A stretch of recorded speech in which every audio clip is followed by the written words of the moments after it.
kennst mit Kischen in a Montig, wie geht wohl dus Gewein? Die kennst doch Kischen in a Dienstag, am Mittwoch, dabei wohl dus geschehen. Insalata rusa. De tanos fascistas a rusos comunistas. Segunda parte. Los Sigal. Esta es la segunda parte sobre la increíble historia real de mi familia. Por parte de mi padre, Hugo Sigal, tengo sangre rusa. Este lado de la historia se centra en mis abuelos José Sigal y Manuela Plotkin. Capítulo 4.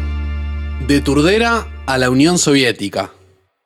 Al final del capítulo anterior, les conté sobre la segunda despedida que tuvieron que afrontar mi abuelo José y su queridísimo hermano Pocho. Sin embargo, no todo fue tristeza, porque cada uno armó su vida familiar en cada provincia y se mantuvieron siempre en contacto a pesar de las distancias, al igual que con el resto de los hermanos Sigal. Tanto mi abuelo en Buenos Aires como su hermano menor en San Juan consolidaron un hogar y una familia feliz. Según me contaron, Pocho y su esposa Bertita no podían tener hijos.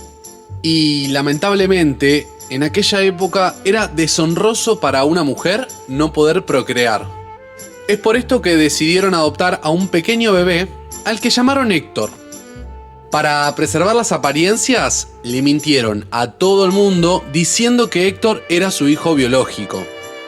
Si bien esta práctica suena de telenovela, era bastante habitual en la época de nuestros abuelos. Solo la familia más íntima sabía que el niño era adoptado.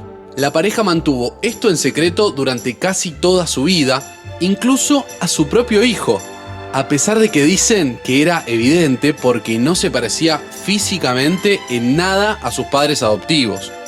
Cuando el pequeño Héctor le preguntaba a su mamá por qué era el único de los Sigal que tenía tez oscura, ella siempre le salía con que Pocho cuando era chico era parecido. Bertita recién le contó la verdad a su hijo cuando éste tenía unos 50 años aproximadamente.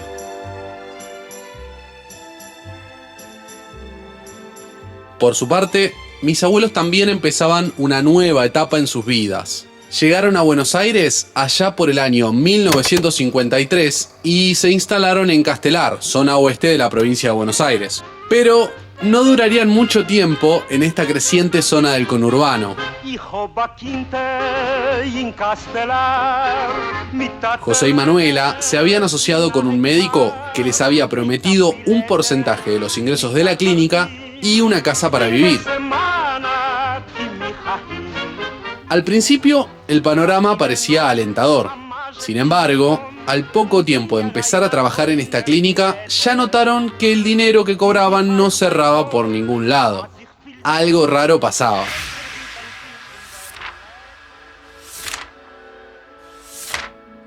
El primer mes, que fue de mucho trabajo, económicamente no nos había convencido. El segundo, igual. En el tercero, y ya con nuestras dudas, José a mitad de mes pidió el libro de entradas y salidas, cosa que anteriormente solo hacía al finalizar el mes. La secretaria, sorprendida, trató de ocultarlo, pero ante la insistencia se lo dio y ahí pudimos aclarar nuestras dudas. Cada 3 o 4 renglones había uno en blanco. Eran los gastos en donde la torrante a fin de mes completaba con más gastos. Recuerdo que José, con aparente tranquilidad, tomó una lapicera y cubrió todos los espacios. Al día siguiente nos presentamos a trabajar como siempre, pero encarándolo de entrada, y José le planteó que ahí se terminaba nuestra sociedad. El tránsfuga buscó 1000 excusas, pero hasta la cuñada se le puso en contra. El atorrante no nos permitía sacar nuestros consultorios. Fue tan espantoso, fue una experiencia no deseable para nadie. A mí me quitó el sueño. Recuerdo que una noche yo estaba angustiada y José dormía plácidamente. No lo podía entender. Lo desperté y le pregunté cómo podía dormir, a lo que me contestó: este tipo nos quitó todo. ¿Querés que también me quite el sueño?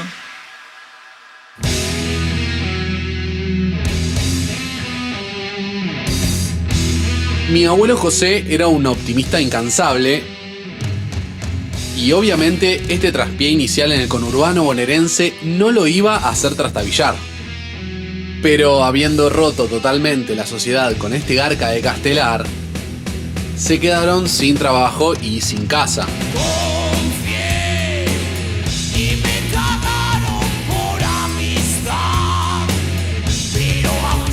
Nuevamente tuvieron la ayuda de un familiar.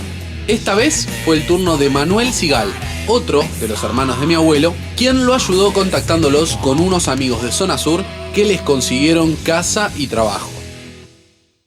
Manuel ya vivía en Buenos Aires desde hacía un tiempo junto a su esposa Malú y sus hijos, donde trabajaba para la cervecería Viekert. Así fue como mis abuelos se instalaron en la localidad de Turdera, esta vez al sur del conurbano, y a partir de ahí fue todo en ascenso. Los años siguientes pasaron grandes momentos de felicidad y ambos fueron progresando profesionalmente.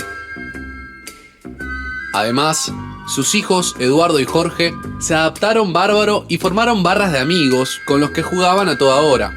Se puede decir que disfrutaron de una buena infancia con la plena libertad de un barrio tranquilo. Me contaron que una vez encontraron a Eduardito en la estación de Turdera, lustrándole los zapatos a la gente para ganarse unos pesos, y parece que juntó una pequeña fortuna hasta que lo engancharon sus padres y lo castigaron. Porque para ellos era una vergüenza que el hijo de el doctor del barrio estuviese lustrando las botas de sus vecinos.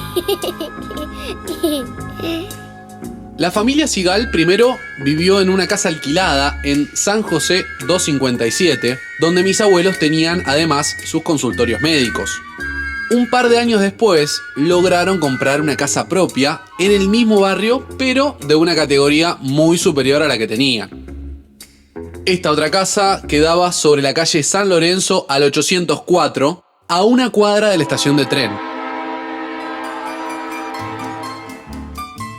Sus carreras iban en ascenso y pudieron dar su primer gran salto comprando este moderno caserón que pertenecía a una familia europea y que tenía muchas habitaciones y una terraza enorme. ¿Se acuerdan que les conté que mi abuelo era bastante ansioso? Bueno, ansiedad. En el diario de mi abuela, ella cuenta que justo el día que él decidió señalar esta casa, ella tenía apendicitis. Y él, de tan entusiasmado que estaba, antes de llevarla al hospital la llevó a conocer la casa que quería señar. Pobre mi abuela, cuenta en el diario que no daba más del dolor, pero así y todo se bancó mirar la casa rápidamente para dar su aprobación y de ahí ir derecho al quirófano. Ansiedad. Cuando les digo que ella lo bancaba en todo, no exagero. Y cuando les digo que él era un tremendo ansioso, tampoco. Ansiedad. Además de tener su propio consultorio, desde que llegó a Buenos Aires, José Sigal trabajó ad honorem en el Hospital Rawson, especializándose en cirugía con el doctor Fino Quieto, que era un prestigioso cirujano local. Yo quisiera añadir 2 palabras sobre él, sobre el doctor Fino Quieto, pero ustedes lo saben casi todo. Aparentemente era toda una eminencia. Se puede decir que quien ama a la medicina, ama a la humanidad. Y Fino Quieto evidentemente ama la medicina, no solo porque ha actuado como médico, sino porque ha creado todos esos discípulos que están en Argentina y en el mundo entero. Señoras y señores, el doctor Fino Quieto y su corazón.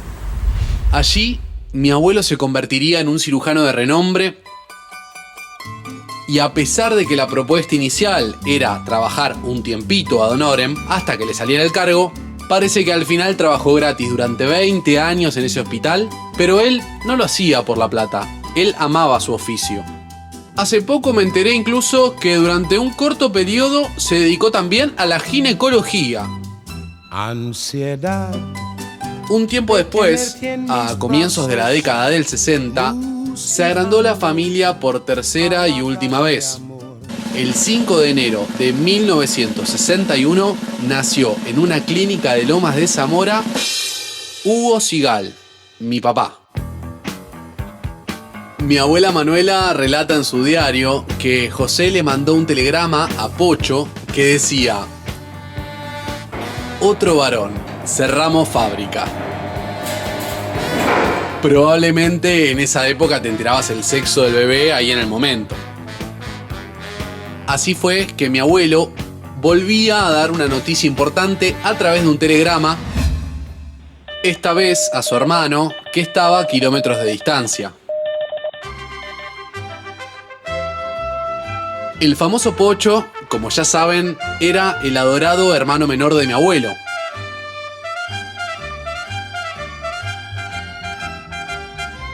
Cuentan que eran dos gordos muy simpáticos. Ambos compartían la ironía, el humor ácido, la joda constante, además de sus ideas revolucionarias. En el caso de Pocho, parece que era un militante con participación activa en el movimiento comunista de San Juan.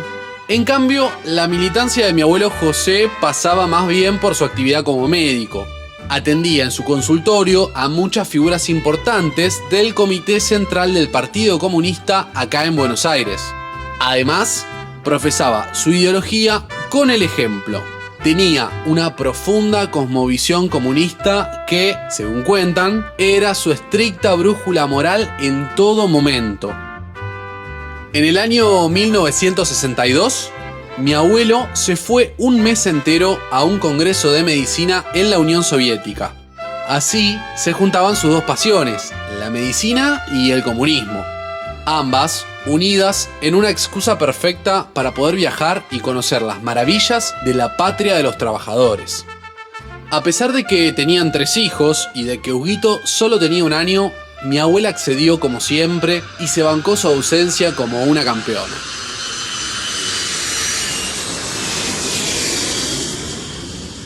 Pero el amor de esta pareja no sabía de distancias y por eso en nuestra familia todavía guardamos las cartas que le escribió José a Manuela en su recorrido por la Unión Soviética, con una simpática combinación de anécdotas de viaje y algunos apuntes de medicina. Por lo que cuentan estas cartas, el mundo soviético lo fascinó. Ni bien llegó a Moscú, escribió lo siguiente: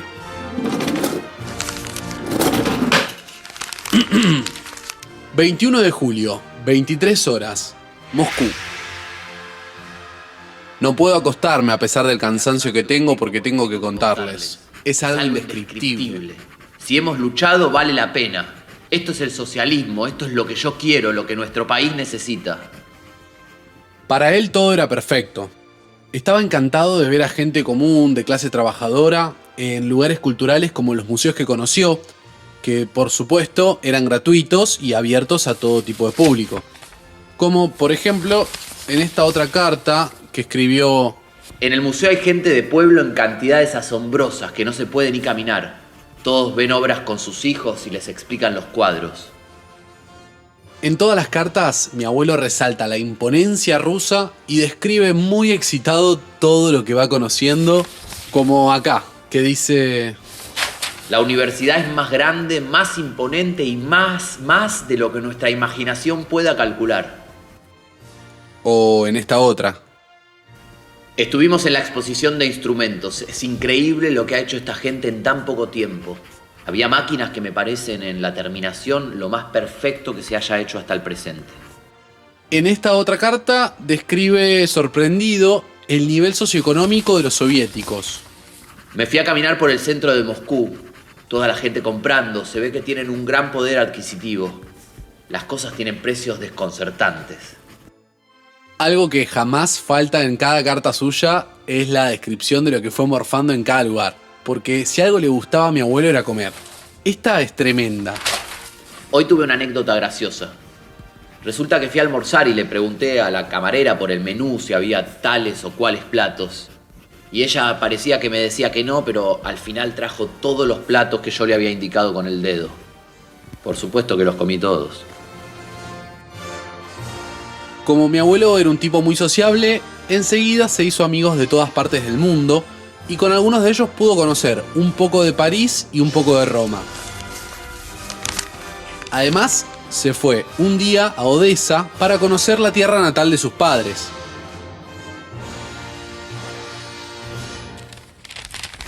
Estando en París, en una de las cartas puso lo siguiente: tengo que averiguar cuánto gana un obrero acá, pues los precios son exorbitantes. Pienso que tiene que haber un barrio tipo 11, pero ¿cómo se averigua? Por último, me llamó la atención una frase que le escribe en francés a mi abuela para despedirse en esta carta. J'irai à l'élite et mon pensée est pour fou que appelle mon cœur. Au revoir, José. Que significa, me voy a la cama y mi pensamiento es para vos, que tenés mi corazón. Nos vemos, José. Un romántico nato. Hace poco me enteré de que él solía estudiar francés tomando lecciones con unos discos de pasta que tenía en la casa. Y además lo practicaba cuando veía a su hermano Manuel y a su esposa francesa Malú.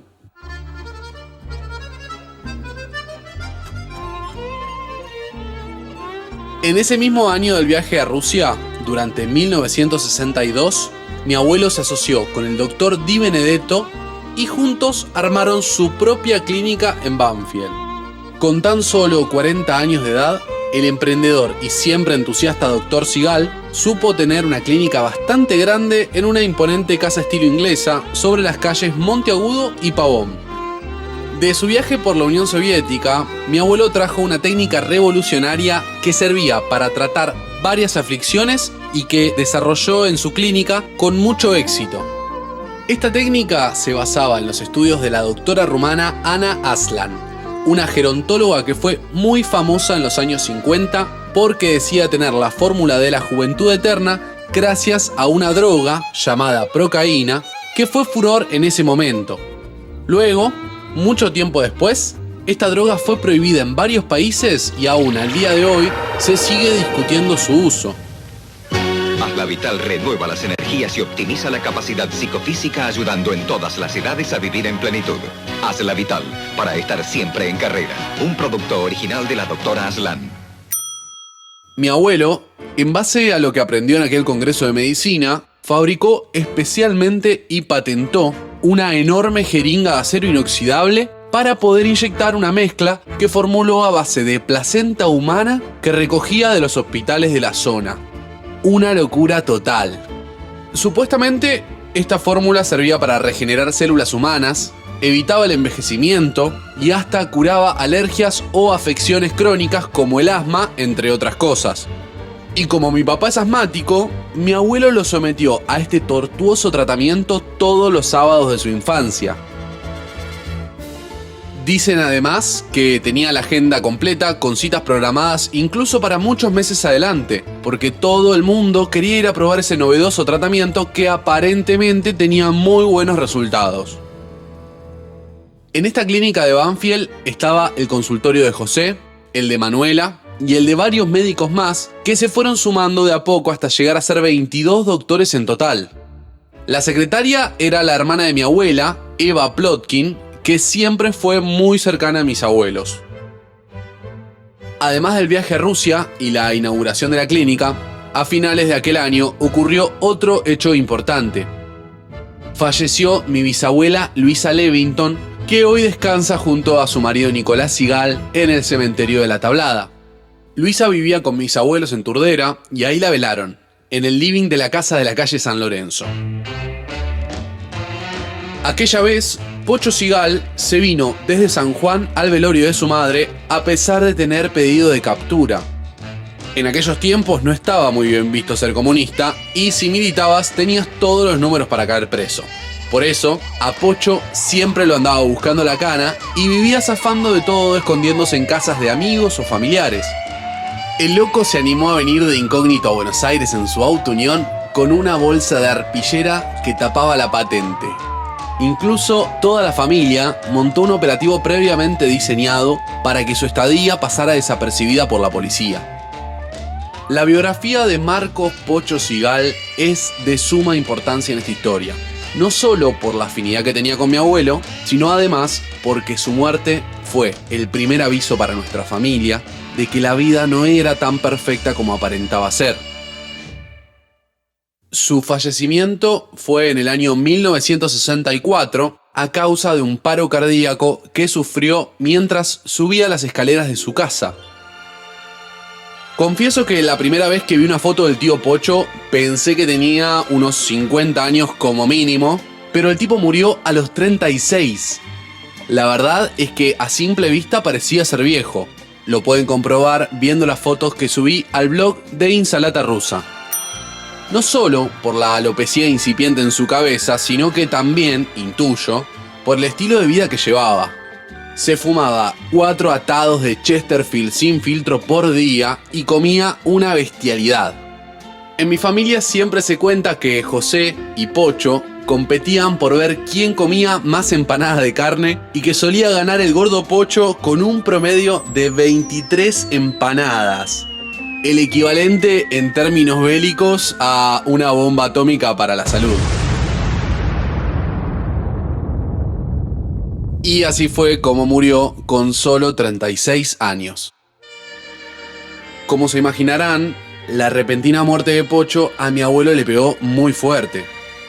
Fue un dolor tremendo para toda la familia, pero especialmente para él. Dicen que puteaba porque estaba seguro de que si él hubiera estado ahí para asistirlo, lo hubiese salvado. El día del entierro se fueron todos a San Juan y parece que José armó un escándalo porque la familia de Bertita lo enterró en el cementerio israelita con todas las costumbres judías. Los que estuvieron presentes en aquel entierro no se olvidarían jamás el discurso que dio mi abuelo. Si mi hermano, que era comunista, un revolucionario, viera que hoy están haciendo una ceremonia religiosa frente a su lápida, estoy seguro de que sentiría la misma indignación que en este momento estoy sintiendo yo.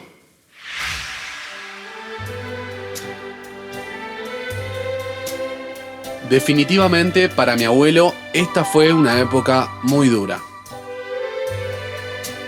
En tan solo un par de años habían muerto su madre y su hermano menor. Parecía que ya nada podía ser peor para la familia Sigal, pero lamentablemente en poco tiempo sufrirían un último y fatal golpe del destino.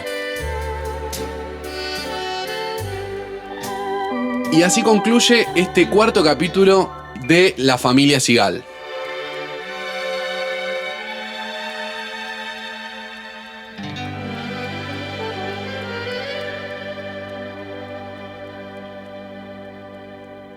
Y en el próximo capítulo